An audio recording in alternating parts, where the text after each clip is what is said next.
మన రోజువారీ పనుల వల్ల మన వెన్నుపూస మీద ప్రభావం పడుతుందా? ఇది చాలామంది అడిగే క్వశ్చన్ అండి. ఏం చేయాలి? ఏం చేయకూడదు? నేను మీ doctor Harish Kattamudi, consultant robotic and spine surgeon, Srikara hospitals, Vijayawada. చాలామంది కూడా రోజువారీ పనుల వల్ల నడుము మీద ఒత్తిడి పడుతుందా లేదా అని అడుగుతారండి. డెఫినెట్గా మనం చేసే పని వల్ల మన స్పైన్ మీద డెఫినెట్గా ఎఫెక్ట్ అనేది పడుతుంది.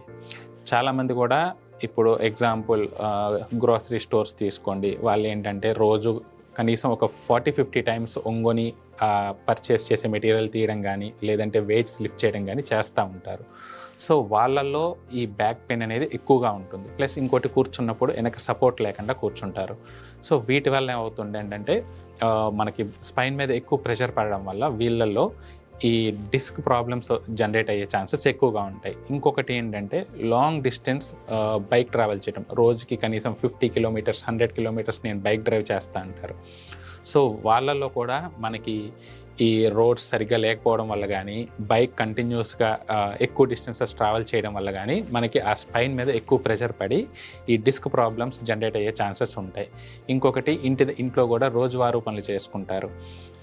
హౌస్ హోల్డ్ యాక్టివిటీస్ లైక్ ఒంగోని బట్టలు ఉతకడం కానీ, ఒంగోని అంట్లు తోమడం కానీ, యుటెన్సిల్స్ క్లీన్ చేయడం, లేదంటే ఒంగోని ఇల్లు ఊడవడం కానీ.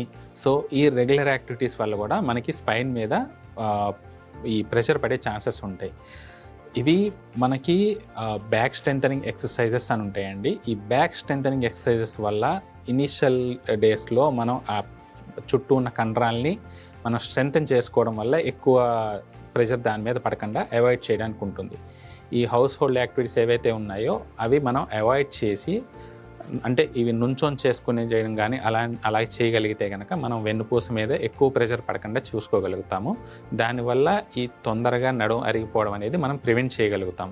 సో ఎక్కువ దూరం లాంగ్ డిస్టెన్స్ బైక్ డ్రైవ్ చేయడం, లేదంటే ఒంగోని చేసే పనులు కానీ, బరువులు లేపే పనులు కానీ, సపోర్ట్ లేకుండా ఎక్కువసేపు కూర్చోవడం. ఈ సాఫ్ట్వేర్ ఎంప్లాయీస్లో చూస్తూ ఉంటాం, కంటిన్యూస్గా 8 to 10 అవర్స్ కంటిన్యూస్గా కూర్చోవడం వల్ల బ్యాక్ పెయిన్ వస్తూ ఉంటుంది. సో అప్పుడు ఏం చేయాలంటే పోస్చర్ ఆల్టర్, అంటే ఒక 1 hour 2 hours కూర్చొని చేస్తున్నప్పుడు మళ్ళీ లేచి ఒక 10-15 minutes అటు ఇటు తిరగడం కానీ, స్ట్రెచెస్ చేసుకోవడం కానీ చేయడం వల్ల కంటిన్యూస్గా దాని మీద ప్రెషర్ పడడం అనేది మనం అవాయిడ్ చేయగలుగుతాం. సో దానివల్ల ఈ డిస్క్ ప్రాబ్లమ్స్ అనేవి మనం ప్రివెంట్ చేయడానికి ఛాన్సెస్ ఉంటాయి. Thank you.